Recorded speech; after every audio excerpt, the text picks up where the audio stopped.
Assalamualaikum warahmatullahi wabarakatuh. Di sini kami akan mengulas sedikit materi yang diberikan selama 1 semester. Mata kuliah Sosiologi Hukum yang diampu oleh Bapak Muhammad Julijanto SAG MAG. Kami mendapatkan 14 materi yang diantaranya kelompok 1 yang berjudul Batasan Sosiologi, Sosiologi Hukum, dan Sosiologi Hukum Islam. Sosiologi berasal dari dua akar kata, yakni socius dari bahasa Latin yang berarti teman atau sesama, dan logos dari bahasa Yunani yang berarti ilmu. Sedangkan sosiologi hukum adalah salah satu cabang dari sosiologi yang merupakan penerapan pendekatan sosiologis terhadap realitas maupun masalah-masalah hukum. Sedangkan sosiologi hukum Islam adalah ilmu sosial yang mempelajari fenomena hukum yang bertujuan memberikan penjelasan atas praktik-praktik ilmu hukum yang mengatur tentang hubungan secara timbal balik antara aneka macam gejala-gejala sosial di masyarakat muslim sebagai makhluk yang berpegang teguh pada syariat hukum Islam. Kelompok 2 yang berjudul Hukum Islam dalam tarik-menarik antar wahyu dan akal, kesatuan dan keagamaan, otoritasme dan liberalisme. Dalam sejarah pemikiran agama, bahwa akal manusia sering dipertentangkan dengan wahyu Tuhan untuk menjawab sebuah persoalan. Padahal wahyu Tuhan sendiri telah banyak mendelegasikan nalar dan akal, ijtihad dan ra'yu manusia dalam menyikapi persoalan-persoalan duniawi dan agama.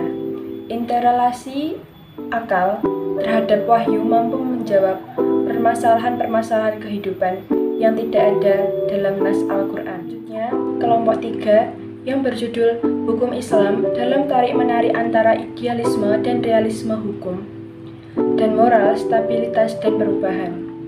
Idealisme dan realisme dipandang sebagai paham yang saling berkebalikan, maka tentunya sangat rentan sekali terhadap konflik-konflik, seperti pada pandangan Coulson tentang konflik dan pertentangan yang ada pada kutub idealisme dan realisme adalah bahwasanya hukum Islam merupakan hukum yang bersifat idealistis dan jauh dari realisme masyarakat. Selanjutnya, kelompok 4 yang berjudul Hukum Islam pada zaman Nabi.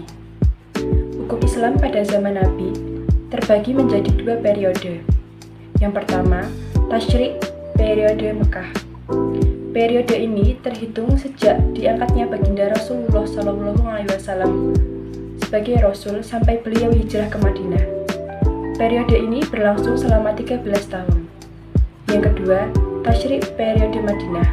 Periode ini berlangsung sejak hijrah Rasulullah dari Mekah sampai beliau meninggal dunia. Periode tersebut berjalan selama 10 tahun. Kelompok 5 yang berjudul Hukum Islam pada zaman sahabat. Khulafaur Rasyidin adalah pewaris kepemimpinan Islam setelah Rasulullah SAW wafat. Setelah Rasulullah wafat, para sahabat berkedudukan sebagai musyari dalam istinbat suatu hukum yang tentunya dengan jalan musyawarah, seperti yang dilakukan Rasul. Adapun sumber atau dalil hukum Islam yang digunakan pada zaman sahabat adalah Al-Quran, Sunnah, dan ijtihad atau ra'yu. Bab ke-6, Hukum Islam pada zaman tabi'in dan tabi'in. Hukum Islam masa tabi'in dikenal dengan 4 mazhab, yaitu Imam Hanafi, Imam Malik, Imam Syafi'i, dan Imam Hambali. Pada fase ini dikatakan sebagai zaman keemasan dalam sejarah perkembangan hukum Islam. Faktor utama yang mendorong perkembangan hukum Islam adalah karena berkembangnya ilmu pengetahuan di dalam dunia Islam. Kedua, berkembangnya pemikiran karena luasnya ilmu pengetahuan. Dan yang ketiga, adanya upaya umat Islam untuk melestarikan Al-Quran dengan 2 cara, yaitu dicatat atau mushaf dan dihafal. Dari setiap mazhab pasti terdapat perbedaan-perbedaan dalam beristinbat atau pengambilan hukum Islam, karena dari masing-masing mempunyai cara-cara ijtihad sendiri. Bab ke-7, Hukum Islam pada zaman Imam Mazhab. Mazhab adalah pokok pikiran atau dasar yang digunakan oleh imam mujtahid dalam memecahkan masalah atau menistinbatkan hukum Islam. Dalam sejarah, pengajian hukum Islam dikenal beberapa mazhab fikih yang secara umum terbagi menjadi dua, yaitu mazhab Sunni dan mazhab Syi'i. Di kalangan Sunni terdapat beberapa mazhab, yaitu Hanafi, Maliki, Syafi'i, dan Hambali. Sedangkan di kalangan Syiah terdapat dua mazhab, yaitu Zaidiyah dan Ja'fariyah. Dasar hukum Islam yang dipakai oleh beberapa mazhab diantaranya Al-Quran, Sunnah Rasulullah yang telah masyhur atau mutawatir, pendapat-pendapat dari para sahabat, Al-Qiyas, Istisna, Ijma, para ulama, serta Al-Urf masyarakat muslim. Bab ke-8. Hukum Islam pada zaman taklid. Taklid adalah suatu ungkapan yang mencerminkan sikap seseorang yang mengikuti orang lain, baik dalam pendapatnya maupun perbuatannya, dengan meyakini realitasnya tanpa melakukan penyelidikan dan pemikiran terhadap dalilnya. Taklid muncul pada masa Imam Mazhab, di mana pengikut Imam Mazhab ketika menemukan suatu peristiwa yang memerlukan jawaban hukum, mereka tidak lagi melakukan ijtihad, tetapi cukup mengikuti apa yang telah ditetapkan Imam Mazhab sebelumnya. Ulama yang hidup pada masa itu ialah Ibnu Hazm, pengikut mazhab Az-Zahiri, Imam Al-Ghazali, pengikut mazhab Asy-Syafi'i, dan Ibnu Taimiyah, pengikut mazhab Hambali. Bab ke-9. Hukum Islam pada zaman modern. Konsep dasar pemikiran hukum Islam modern mengedepankan modernitas yang realistis sesuai kebutuhan dan tuntutan persoalan yang diharapkan mampu menjawab segala persoalan dari segala aspek. Para ulama sepakat mengedepankan rasional tanpa harus meninggalkan nas. Hal ini dilakukan agar makasih Tuhan tetap terjaga. Pada kenyataan dewasa ini, hukum Islam terbagi ke dalam berbagai objek-objek materi hukum. Sebagian merupakan hukum tertulis atau dikodifikasikan menjadi undang-undang, dan sebagian lagi merupakan hukum yang tidak tertulis, tetapi keberadaannya telah dipatuhi dan berlaku di masyarakat.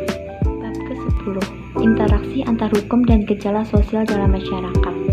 Hubungan atau interaksi tersebut merupakan hubungan interaksi atau timbal balik, dalam arti terdapat pengaruh perubahan sosial terhadap perubahan hukum, dan di sisi lain juga akan mempengaruhi perubahan sosial. Oleh karena itu, perubahan hukum dan fenomena sosial sulit dipisahkan. Keduanya saling berinteraksi dan memiliki efek tertentu. Untuk menganalisa dampak yang ditimbulkan, setidaknya ada dua tipe, yaitu hukum sebagai pelayan kebutuhan masyarakat agar hukum tidak tertinggal oleh laju perubahan masyarakat, dan hukum dapat menciptakan perubahan dalam masyarakat atau setidaknya dapat memacu perubahan-perubahan. Kelompok 11. Hukum Islam dan perubahan sosial. Hukum Islam yaitu ajaran Allah di mana kebenarannya bersifat mutlak, lengkap, dan sempurna. Al-Quran sebagai sumber utama dan utama hukum Islam memberikan perhatian yang cukup besar terhadap perubahan, termasuk perubahan sosial. Perubahan sosial dan perubahan hukum ataupun sebaliknya dalam berbagai peristiwa seringkali tidak berjalan bersama-sama. Artinya perkembangan hukum bisa jadi tertinggal oleh perkembangan dalam masyarakat, peradabannya, ataupun budayanya. Keadaan yang sebaliknya juga bisa terjadi, yakni bahwa hukum mendahului fenomena masyarakat sehingga tidak melekat dalam masyarakat. Jika hal itu terjadi, maka timbullah social life, yaitu suatu keadaan di mana terjadi ketidakseimbangan perkembangan antar beberapa lembaga kemasyarakatan. Dalam konteks ini antara lembaga hukum dan perkembangan masyarakat. Kelompok 12. Hukum sebagai sarana untuk merubah masyarakat. Hukum mungkin dipergunakan sebagai suatu alat oleh agen objek atau pelopor perubahan adalah seseorang atau kelompok orang yang mendapatkan kepercayaan dari masyarakat sebagai pemimpin satu atau lebih lembaga-lembaga kemasyarakatan. Hukum sebagai sarana mengubah masyarakat adalah penggunaan hukum secara sadar untuk mencapai suatu tertib atau keadaan masyarakat sebagaimana yang dicita-citakan. Fungsi hukum ini dimaksudkan dalam rangka memperkenalkan lembaga hukum modern untuk mengubah pemikiran masyarakat dan sebagai konsekuensi dari negara yang sedang membangun guna menuju modernisasi dan meningkatkan taraf hidup masyarakat. Sebagai pembaruan dalam masyarakat, hukum berperan mengubah pola pemikiran masyarakat dari pola pemikiran tradisional ke arah pemikiran rasional modern. Dalam sistem hukum yang maju dengan pembuatan dan pengembangan hukum didesain secara profesional dan logis, tidak disaksikan lagi bahwa produk hukum dapat mempengaruhi bahkan mengubah sendi-sendi kehidupan masyarakat. Kelompok 13. Faktor-faktor yang mempengaruhi keefektifan hukum dalam masyarakat. Berfungsinya hukum dalam masyarakat senantiasa menyangkut idealis hukum dan realitas hukum, norma atau kaidah-kaidah hukum, serta perilaku masyarakat dalam melaksanakan hukum. Faktor-faktor yang mempengaruhi efektivitas hukum diantaranya kaidah hukum, penegak hukum, sarana atau fasilitas, dan warga masyarakat. Berfungsinya hukum dalam masyarakat dapat dilihat dari dua segi. Yang pertama, sebagai social control agar masyarakat tidak melakukan tindakan melanggar hukum. Dan yang kedua, sebagai alat pengubah masyarakat untuk mencapai tujuan yang dikehendaki. Kelompok 14. Pengaruh dan akibat perubahan masyarakat pada individu dan kelompok.